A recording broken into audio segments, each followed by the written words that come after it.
I bought Jackie Ding's old S2000 to turn into a nice street car, but things went off the rails immediately, and now I have a fully forged K20 engine with ITBs built to rev to 10,000 RPM. But it's still going to be a street car. With the help of Andy Smedegard, the support of Valvoline and their lineup of lubricants and fluids, and the immense pressure of trying to entertain the internet, we're going to make the Valvoline S.A.K a reality. And that long process starts right now.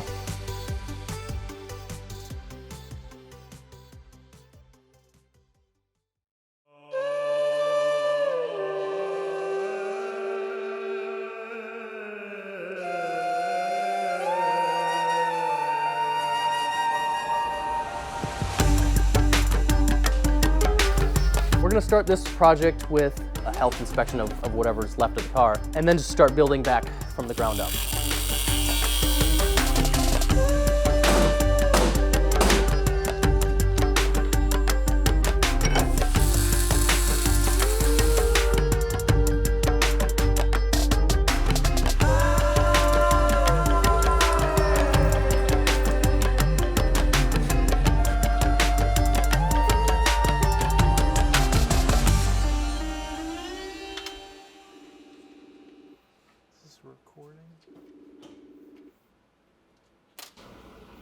Hi Ben, what's up? Do you want it this way or you want it this way? It doesn't matter.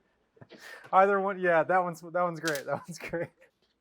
Dude, what the heck is this? What is that? Wait, what? What is this? That's my Tarmac Rally. Tarmac Rally? Tarmac Rally? You remember? You remember I had to take a jump with that car, right? You jumped it? Oh, you didn't know that? I didn't know you jumped the S2000. Okay. I did. I bought a car you jumped? A retroactive refund. Okay, so sorry, these... You cut out, what'd you say? How the heck did you find rally suspension for an S2000? Oh, I gave my one-ways to Dave from Toge Factory, and they built those. Are you amazed or no? I am amazed, yeah. I'm amazed that they would do something like that for something that they were only ever going to sell one pair of to you. Yeah, exactly. So Yeah. if you don't need it, I'd like it back. I don't need it. I don't know what you're going to do with it either, but I don't need it. I probably don't need it either, but I'll put it on the wall. I'm standing here at Fortune Auto, located in Richmond, Virginia, the workplace of my ride-or-die homie, Devin Herndon. Devin? Hi. Devin has been instrumental in the orchestration of my newest set of suspension from Fortune Auto, the Generation 8 coils for the S2000. Yes, for Generation 8, 510 now is sporting a CFD piston, which it was doing before, but this one is billet. So it is extremely light. Porting is a little bit different, so you have more valve adjustment. And what we did a little bit differently for this set, because it is double wishbone, is we did a aluminum body all around, so it cuts down on weight and helps with any sort of corrosion or whatnot, because it's aluminum. You have 24 clicks of damping adjustment, still single adjustable shock. Now we've got hex bolts on like the lower collar. That's correct. So I'm used to taking a spanner and a hammer and just beating the crap out of it. Right. And now I can just loosen that? That is correct. So now you can just spin it on there and lock it down, and you don't need to beat your locking rings. I love that. What spring rates are we going with here? We did a 11 kg front and a 10 kg rear. Perfect car for street and track use.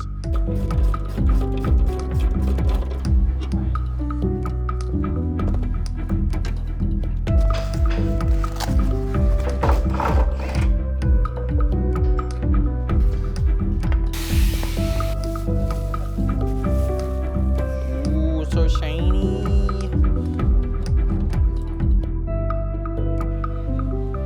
While Dakota installed the new Fortune Auto 510s, he pointed out a modification that Jackie had done to the S2000 back while it was being used as a track car: metal spherical suspension bushings. Normally this is just a rubber bushing, and you can tell how easy it rotates and everything.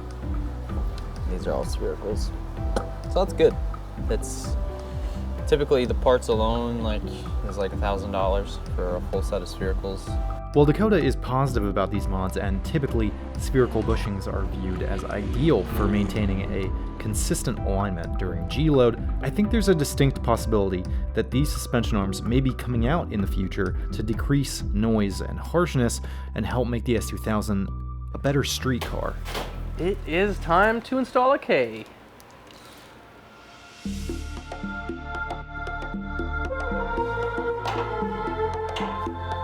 Things should be easy. We try to assemble everything as much as possible outside the car so that we literally just plop the engine and stuff back in the car, plug it in, and fire it up. Yeah, go ahead. I'm good on this side, plenty of room. We gotta go back just a little bit, just a little. Yeah, stop right there. Look at that, right in.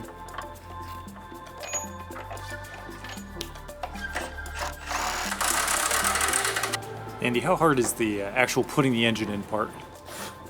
A breeze. So far it's going pretty good. Just trying to be a little extra cautious with ITBs up there.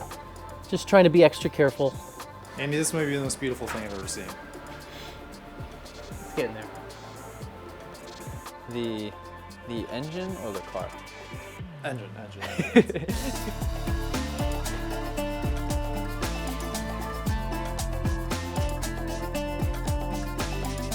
ITBs.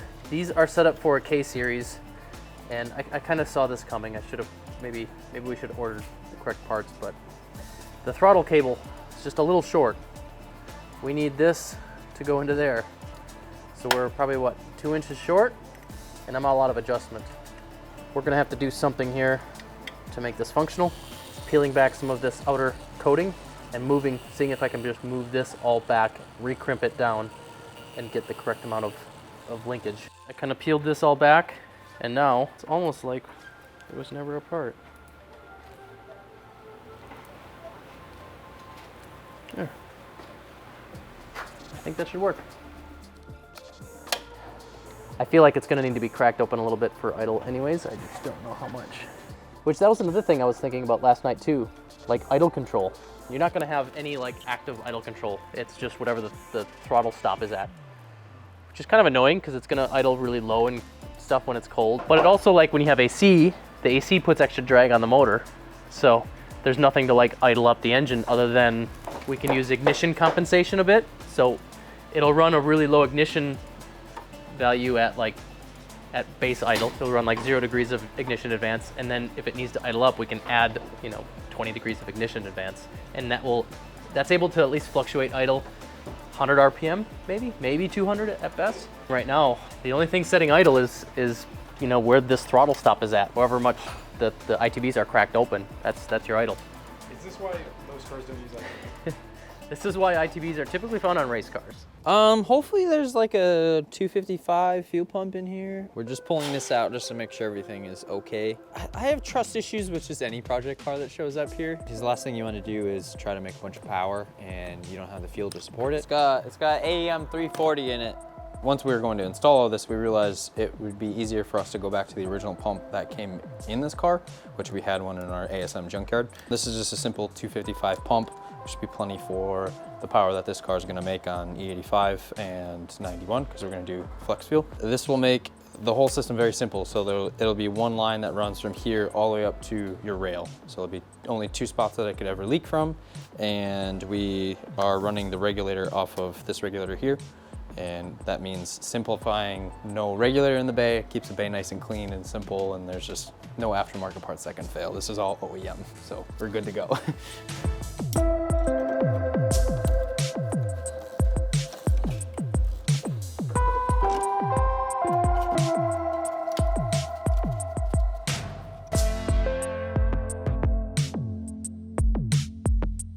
As if ITBs weren't cool enough. Now you can really stay cool with a nice AC unit for your S2000. God. Everyone just clicked off the video. Unsubscribe. You guys just lost a bunch of subscribers. This is the one part you don't know how to install on this. I've only uninstalled them. I haven't really installed them.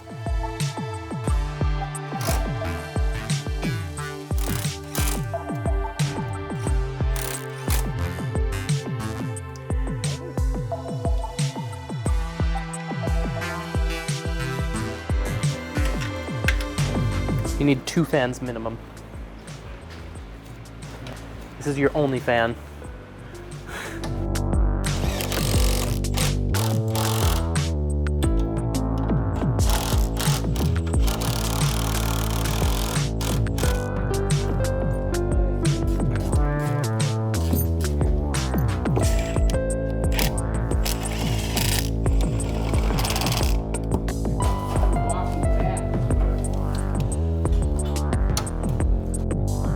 Okay, so we are getting very far with the project.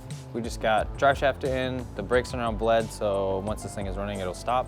We need to get the fuel line ran for the main feed line. That's what we're working on now.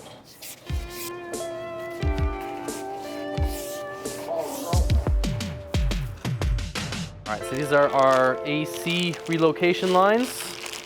Not necessarily needed, but it'll keep that clean look. These will get routed kind of behind the engine and underneath, so you really don't get to see them. If you want to reuse the OEM AC lines, you have to modify some of the lines. You have to like heat up one line, twist it, and bend things a little bit. These make it a little easier. Let's put a driver's seat in. Steal the one upstairs.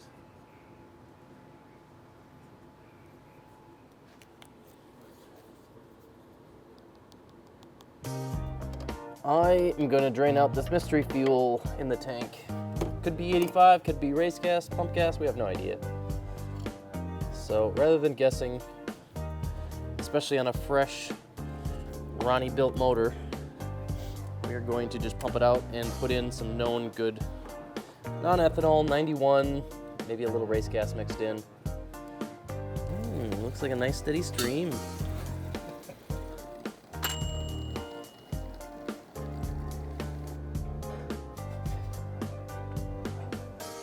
We got the Fortunato's on the car. Now we just need to get the wheels on, and we'll be really close to getting this thing started. I think most of it's down to maybe buttoning up some of the suspension stuff, getting the alignments and stuff set at least relatively straight, and then we can take it to the dyno and start playing with it and listen to some ITV music. All right, we got what we were waiting for. We've got our hAl-tech Elite 1500 ECU and our wideband controller, pin kit, flex fuel kit, and our wiring harness. So we need to do a few modifications to make this fit in this car. We have to convert the engine harness to run on hAl-tech, and I have a hard time saying it the normal way now. Engine harness is set up to run on a K20 ECU. So we need to wire into these two pins for the 1500. We're gonna pin this direct right to the ECU and make it a full true plug and play. The injectors we're using here are from an Acura RDX. It's kind of a common injector a lot of Honda guys use. It's an upgrade from the stock K series injectors, which I believe are like 300 cc. And on pump gas, that might be enough fuel, but we're gonna go E85, so we needed a little bit bigger injector. It's kind of nice to use an OEM injector. You get OEM type quality. So these are 410 or 440 cc, I think. I can't remember exactly, but kind of a common injector we use when going E85 on an NA type setup. I'll probably start changing the ECU connectors. I need to make a few changes to the harness. I need to convert the injectors. These are OEM K series connectors for an injector. We need to switch it to the RDX. From there, then it's just fitting it in the car and kind of creating a base map to get everything started.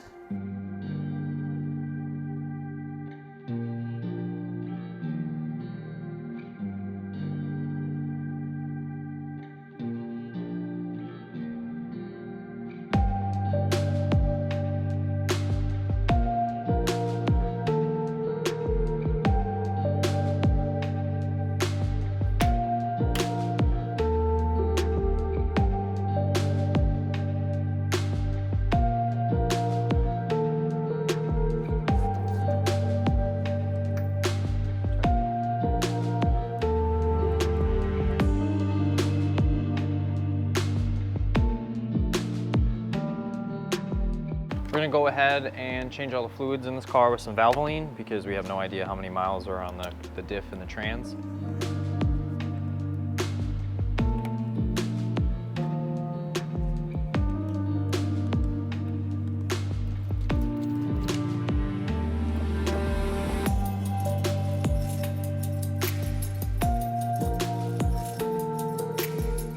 So now we are going to fill the engine with engine oil, and obviously this is a totally freshly built engine that has never run ever. It has no miles on it, so we need to be a little bit conscientious about what engine oil we put in here.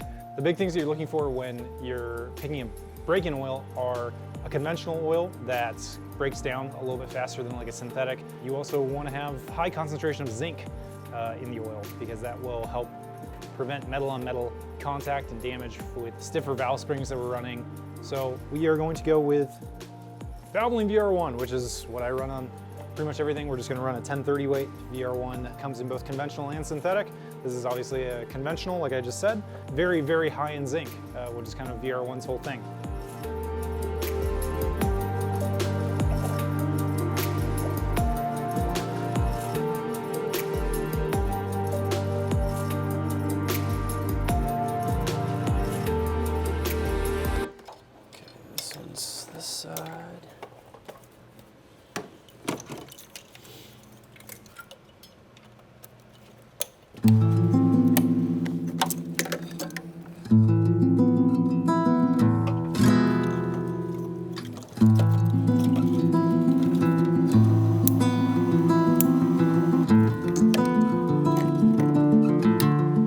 This is the most important one, VTEC.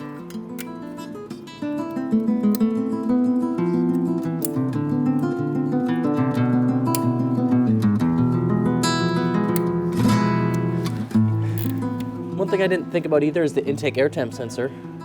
Typically you'd put that in the intake, you know, maybe downstream of the throttle body. I'm not sure where to put it here. Just put it right here. We get to tune the comp tables for the intake air temp, so it's kind of up to us where we put this and then what we want to do with that information as a tuner. So for now, I'm just going to zip tie it right here. Got our hAl-tech wideband hooked up.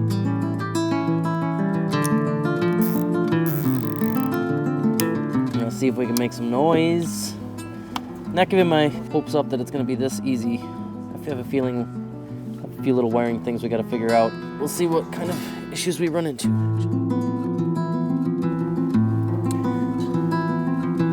All right, we're gonna crank this engine over, try to make sure we can build some oil pressure. No one wants to start an engine with no lubrication.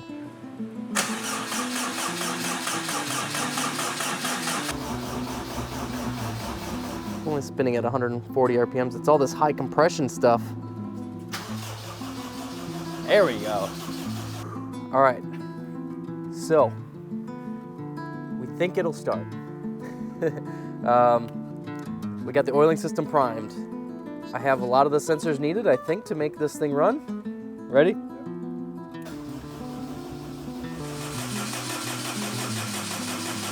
It's only getting half sync, so it's seeing the crank sensor, but I'm not seeing anything coming from this cam.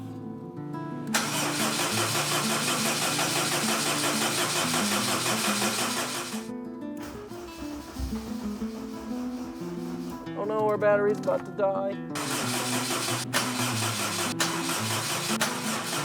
Whenever I'm filming an engine swap, I've come to expect that things usually won't just fire right up. Especially when you've got a random engine and an entirely fabricated engine harness, things usually require a bit of troubleshooting. Andy played with the car non-stop and diagnosed, but at a certain point we just ran out of battery jump boxes. It would have to wait until tomorrow. I spent so much time last night making this base map. Like, I was like, Andy's gonna go home and he's just gonna sit there and I'm like, this better just fire up right there and just have that smooth idle. Okay, here goes nothing.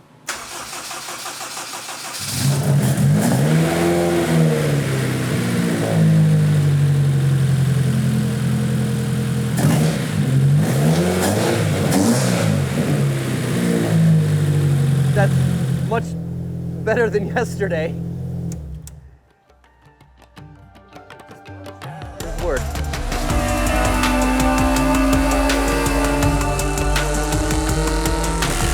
It just, it's not making power above 8. I kind of have a theory, maybe it's the exhaust header that we're using.